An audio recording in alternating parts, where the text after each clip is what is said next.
सच साहेब। सच साहेब। आपका नाम क्या है? सम्राट दास। अच्छा, कहाँ पे रहते हैं आप? जबलपुर। जबलपुर में कहाँ पे? जबलपुर शांति नगर। ये पापा मम्मी ने भी नाम लिया है? आपके गुरुजी का नाम क्या है? सरूर रामपाल जी महाराज की। सच साहेब जी। अच्छा सच साहेब। सच साहेब। भगत जी, आपको गुरुजी की वाणियाँ आती हैं? कौन सी वाणी आती है, बोलिए। पत्थर पूरी हरी मिले तो मैं पूजू पहाड़, तो से तो चक्की भली पीछे खाए जग संसार। कामी के रोधी लालची इन पे भक्ति न हुए, भक्ति करे कोई सु जात बरन को खुलकोए। अमर करूँ सतलोक पठाऊं ताते बंदी छोड़ कहाँ। अलर पक अनुराग है मंडल है थी, दास गरीब उधारिया सदगुरु मिले कबीर। गुरु जी तुम न भूलिए चाहे लाख लोग मिल जाए, हमसे तुमको बहुत है तुमसे हमको ना है। भगत जी, आपने जो वाणियाँ बोली उनका मतलब पता है आपको? उनका अर्थ क्या है? अर्थ? हाँ, जैसे अलल पंख अनुराग है सुन मंडल है थी, इसका वाणी का मतलब क्या है, आपको पता है? बताइए। अलल पंख आकाश में उड़ता रहता, वो बड़ा अंडा देता है, जहाँ केले के झाड़ उसमें गिरता, नीचे जाते जाते वो फूट जाते, कभी बंदर के साथ खेलते कभी शेर के साथ। जैसे भी वो फूट जाता है तो उसके अंदर से क्या बच्चा निकलता है?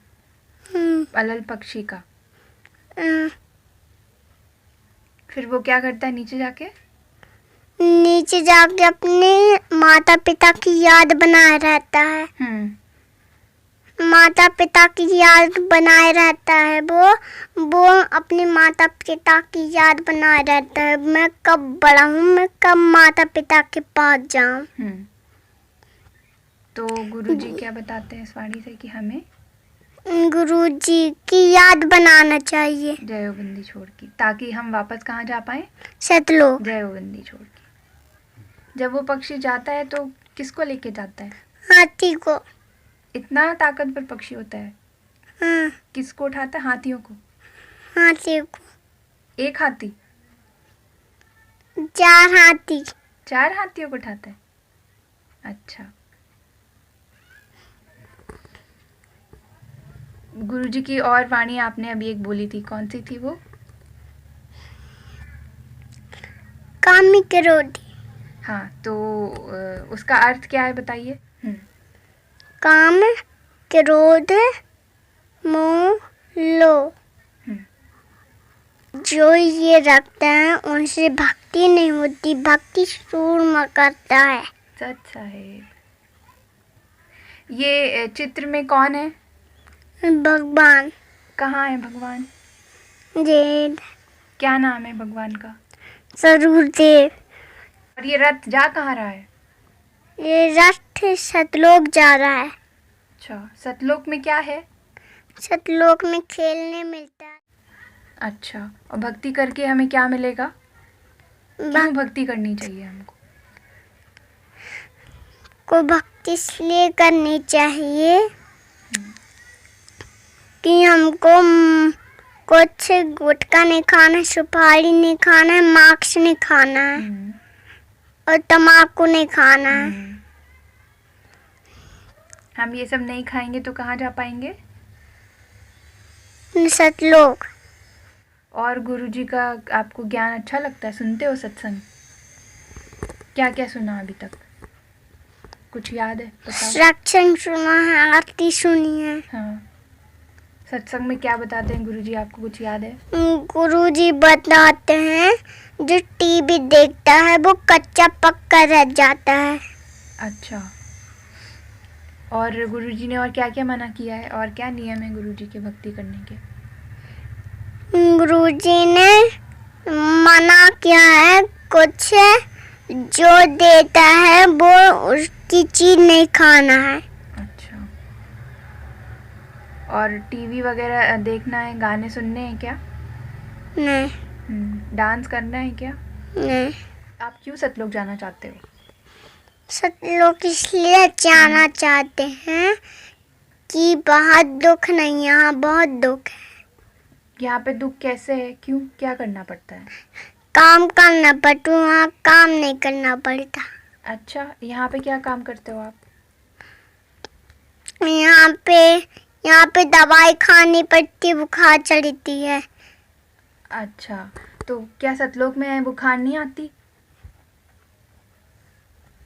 और क्या करते हो यहाँ पे? यहाँ पे सब कुछ होता है, गिर जाते हैं, खून निकलता है। और वहाँ सतलोक में?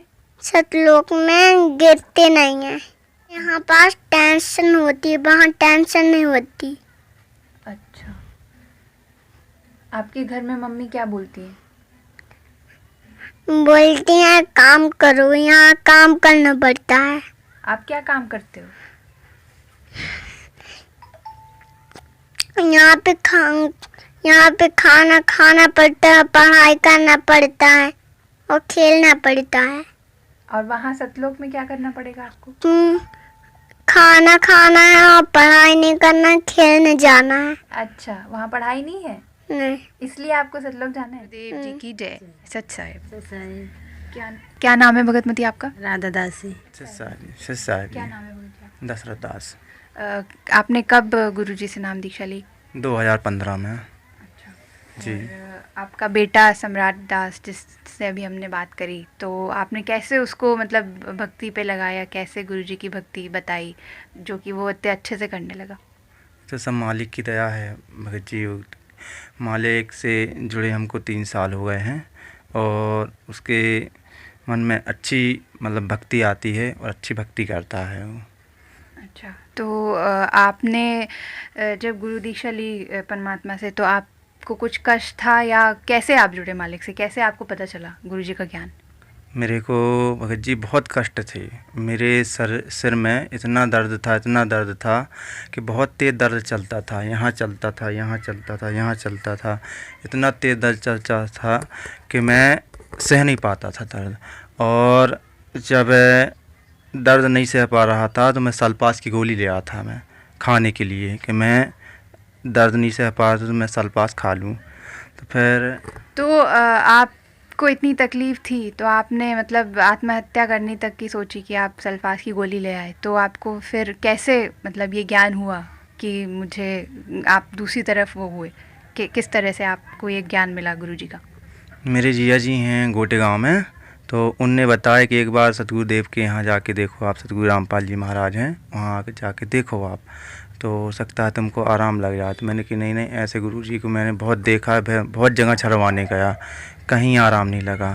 फिर उसके बाद में मैं सतगुरु रामपाल जी महाराज के यहाँ गया, नाम लिया पर्यट में, पनागर पर्यट में। फिर जैसे मैं अंदर गया तो वैसे ही मेरा आधा दर्द ख़त्म हो गया। लाभ तो मेरे को बहुत मिले हैं। पहले मैं जब मालिक से नहीं जुड़ा था, मैं बहुत लड़ता था घर में, हर बात में गाली देता था अपनी भगतमती को, हर बात में गाली देता था जी। और बहुत मारता भी रहा उनको, बहुत मारता रहा उनको। फिर जब मालिक से जुड़ा हूँ तो सब मैंने बंद कर दिए हैं। अच्छा, मतलब आपका कहना है कि घर में कलेश बहुत होता था, लड़ाई होती थी आप लोगों की, और फिर गुरुजी से नाम दीक्षा लेने के बाद आपने ये सब कुछ छोड़ दिया जी। तो भगत जी जो बता रहे हैं क्या ये सच है, और आप क्या बोलना चाहते हो इस पे? उनका जो आचरण पहले था और अब था उसमें क्या अंतर है? जी, भगत जी बहुत लड़ते थे, मारते पीटते थे, यानी कि सास ससुर भी रहते थे, और हम लोग यानी कि बहुत लड़ते थे, मारते रहे, पीटते रहे, भगा देते, करते रहे। आपको उनका आचरण में जो भी ये परिवर्तन दिखा, तो आपको क्या लगता है ये क्या क्या कारण? हाँ, बहुत अच्छा लगता है अब, यानी कि अच्छे से रहने लगे हैं, अच्छे से बोलने लगते। नहीं तो पहले तो खाना में भी नमक तेज हो जाता था, मिर्ची तेज हो जाती, जो फेंक देते रहे। क्या ये सही बोल रही हैं? सत्य बात है, मैं बहुत मारता था। अगर ज़रा सा भी नमक तेज होता रहा तो मैं थाली भी फेंक देता रहा खाना की, और उनको मारता भी रहा बहुत जी। फिर खाना दूसरा बनाना पड़ता रहा मेरे को, उस समय बहुत से काम रहते रहे, मगर इनके लिए खाना बनाना पड़ता रहा दूसरा, यानी कि जाए ना भूखे, मगर ये दोबारा फिर वो खाना खाते नहीं थे जी। मैं दुकान से आता रहा तो मैं हर बात में गाली दे के इनसे कहता था पानी लेके आ, गाली दे के जी, बहुत मारता रहा। मतलब आपके अंदर ऐसा स्वभाव था, आप क्रोधी भी थे, पर एकदम से क्या वजह इतना परिवर्तन, इतना बड़ा परिवर्तन? तो आप इसके विषय में कुछ कहना चाहेंगे गुरुजी के ज्ञान से? जी, सतगुरुदेव की दया से, उनका ज्ञान मिला जब से, मालिक की दया से मैं बहुत सुधर गया हूँ और अब कोई मेरे में ऐब नहीं है। और आप क्या कहना चाहेंगे बंदी छोड़ सतगुरु रामपाल जी महाराज जी ने आपके परिवार के ऊपर, सभी के ऊपर इतनी बड़ी दया करी है, तो आप और क्या कहना चाहते हैं?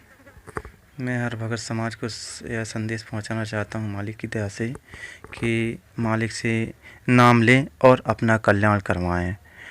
मैं सबसे ये कहना चाहता हूं साहब जी। तो जैसा हमने देखा कि भगत जी का पूरा परिवार, जिनके घर में भी काफ़ी समस्याएं थी और जो उनके घर में गृह कलेश भी था, तो ये संत रामपाल जी महाराज जी से नाम दीक्षा लेने के बाद इनके घर का गृह कलेश जो ख़त्म हुआ, ये हमें दर्शाता है कि किस तरीके से एक समाज सुधार कर रहे हैं संत रामपाल जी महाराज जी अपने ज्ञान से। वो हमें सच्चा मार्ग भक्ति का भी बता रहे हैं, हमें परमात्मा कौन है और कहाँ है और कैसे मिलता है ये बता रहे हैं, और साथ ही साथ हमें यहाँ रहने की राह भी बता रहे हैं, इस धरती पे, इस दुनिया में रहने की राह भी बता रहे हैं कि हमें किस आचरण से रहना चाहिए, एक घर में पति पत्नी, और कैसे व्यवहार रहने चाहिए हमारे। तो ये हमें एक बहुत अच्छी जीने की राह हमें मिली है संत रामपाल जी महाराज जी के द्वारा। सत साहिब जय बंदी छोड़ के, सत साहिब जय।